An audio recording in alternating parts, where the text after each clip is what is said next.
ABC fire extinguisher training. I'm sure most of you have probably been through this time or two before, so we'll try not to make it too crazy. If you guys can get in a little closer so I don't have to scream at you guys in the back. So first and foremost, I want to make sure that you guys understand that nothing that we talk about today supersedes whatever policies and procedures or whatever documentation the company has in place. If there's something that says in your job description or whatever that, oh, if there's a fire, this is what you're supposed to do or this is where you're supposed to go, take care of all that first. Follow the policies set forth by your workplace. Outside of that, we are going to talk a little bit about extinguishing a fire with a fire extinguisher facility. We call them ABC fire extinguishers, and what that ABC means is it's the type of fire that the extinguisher is rated to extinguish. A Class A fire is what we would call ordinary combustibles, and that's paper, wood, plastic, the couch, the drapes hanging off the wall, the stuff in that dumpster there, whatever. Class B fires are flammable liquids, so your gasolines and kerosene and diesel and all that kind of stuff. And Class C fires are energized electrical equipment, so anything that's burning because it has electricity plugged into it. Your toaster catches on fire, TV catches on fire. As long as that TV is still plugged in and it has electricity to it, it's a Class C fire because it's got electricity flowing through it. Once you unplug it, it's basically just a Class A fire, right? Because it's just the plastic and stuff there that's burning. There's no electricity left to it. The important thing to remember about Class C fires being electrically energized is if I were to try to squirt it with water, that electricity could travel up the water and electrocute me. So that Class C extinguisher is telling you that the extinguishing agent used inside that is not conductive to electricity, so it's okay to spray on those Class C fires.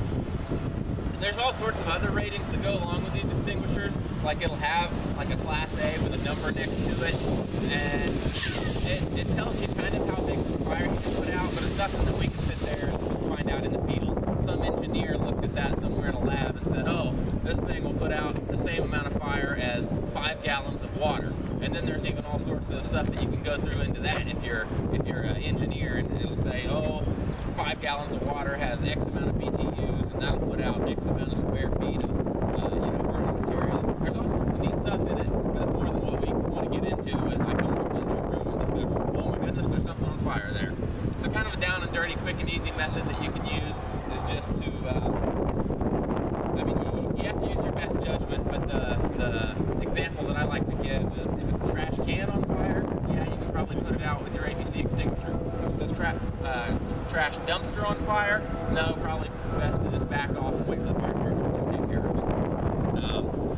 So that if at any time that you feel like uncomfortable putting out the fire, like I said, unless there's some specific thing, like 3M across here has their ERT, their emergency response team, and so probably if they were to come to a fire and say, I don't feel comfortable putting this out, I'm just going to leave, well, then they might have something to answer to. Oh, that's your job is to put out fires. You have training on it, this, that, and the other. But for you guys, most employers, unless there's something that says otherwise, if you don't feel comfortable putting out a fire, turn around and back out. Wait for the fire department to get there. A couple other important things you want to make sure if you were to discover a fire. One is let the rest of the building know. That way, just in case you do decide to fight this fire with an extinguisher, but you're not able to get it done, well, now you've just wasted that much time that people could have had to get outside the building. Same thing for also make sure that the fire department is alerted. Either call 911, or if there's a couple of you there together, it can be, hey, I'm going to go get the extinguisher and try to put out this fire. You go call 911, let them know that there is a fire. So those are kind of the two biggies. If at that point you decide you want to go ahead and go put out the fire, go for it. You're going to grab up your extinguisher. As you're on your way, you've gone and grabbed that extinguisher. As you're on your way back to where the fire was, look at a couple things really quick. One, make sure that your gauge is in the OK zone. It's either going to be green on red or white on black or some sort of high contrast color, so you can just look at it at a glance. The little needle will be in the OK. Good to go. One other thing is you might take a quick look down in the end of the nozzle to make sure there's no obstructions there. A lot of times, if it's anywhere that kids have access to, you'll find little Lego heads shoved up there, gum wrappers.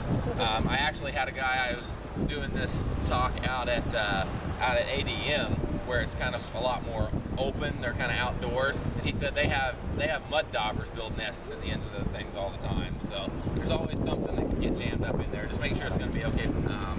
that, you're back at the fire, and you guys have all heard the acronym PASS before, right? P-A-S-S. So it's pull, aim, squeeze, and sweep. So first and foremost, you're going to have to pull the pin out of that handle. It's held on there by a little piece of plastic, kind of like a zip tie, but it's not as strong as a regular zip tie. It's made to be this breakaway deal. So just give it a good solid tug and it'll pull out. The only other thing there is, as you're coming back to this and your nerves are all worked up because there's a fire inside this building and you're going to go try to put it up, if you're squeezing that handle tight, you may not be able to pull the pin out, because all it does is it's just a metal piece of pin in there that keeps the handle from going down. And so if you're squeezing it together, it can actually pinch that in tight enough that you can't quite pull it out. So just set the extinguisher down if you have to, whatever. Just have kind of a relaxed grip on there, and then pull that pin out. Then we have aim. You're going to hold the nozzle down by the end. If you hold it up way up at the front, or even with a bunch of slack down past your hand, it can kind of whip around and you don't get a really good aim with it. You've got it right down by the end. You're going to aim it right at the base of the fire, not up where all the big flames are, right down where the fire meets the burning material. And just start on one side and just sweep it right off the edge. If it comes back up a little bit because of some heat, sweep back the other way. And just keep going on that until all of the powder is out of that extinguisher. The extinguisher's gonna have to be recharged before anybody can use it again anyway. It's not gonna do any good to try and save any for anything. So get all of that powder on there, because there is still gonna be some heat on there. And if you don't just go whole ham with it, there's a chance it could rekindle, which hopefully the fire department should be on the way anyway. So we're gonna have more methods to put out fire. So then we have the squeeze. The squeeze is pretty straightforward. You're just going to squeeze that handle and squeeze it all the way. If you go part way, for whatever reason, either just because that's what you do, or because you think you're going to save it and make the powder last a little longer, it makes the opening big enough that all of the propellant that's in that extinguisher, that compressed nitrogen in there, can shoot right out. But the opening's a little bit smaller, so it does hold up some of the powder. I'll try to use the example of if you had a sink full of water and Cheerios. If you pull that stopper all the way out, the water and Cheerios can go right down. But if you just kind of pull it up just a little and just crack it, all the water can get out that crack. The Cheerios are going to get hung up there. So squeeze the handle all the way, and then sweep. We kind of talked about this in aim. You're going to sweep back and forth. Another thing to keep in mind as you are coming up on a fire, always make sure that there is an exit behind you so you can get out if you had to.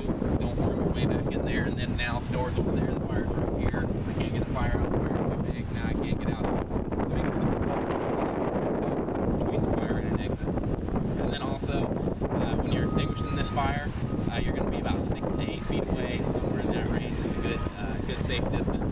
If you're too close, it ends up being that as you put this on here, the pressure from this propellant will send, if it's a Class A fire, it'll send a little soot and embers and hot ash and all sorts of stuff rolling up and around, and it can land on you, it can spread to something else and start something else on fire, all kinds of stuff. And if it's a flammable liquid, it's actually charged enough, there's enough pressure that it can splash that liquid out the mouth. And then there again, the little particles of flammable liquid, the fire's just going to follow them, they can go land on something else and catch on fire.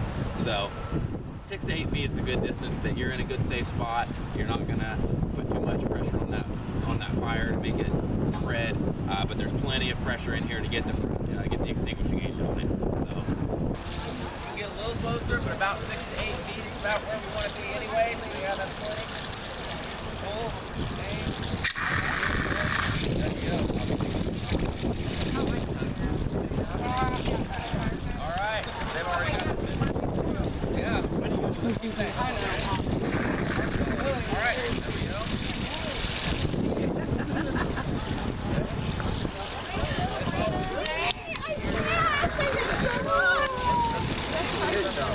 Yeah, that's perfect.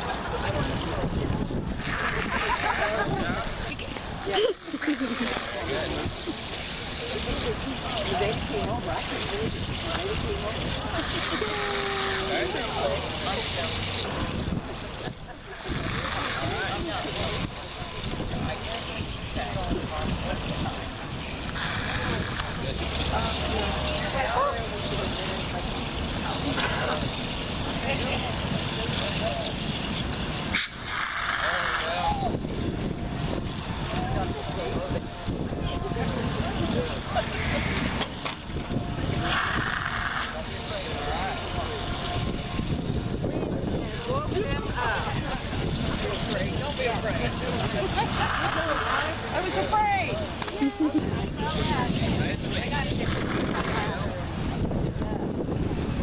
I like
I'm here. Hey, we had one more that's going up to the right place.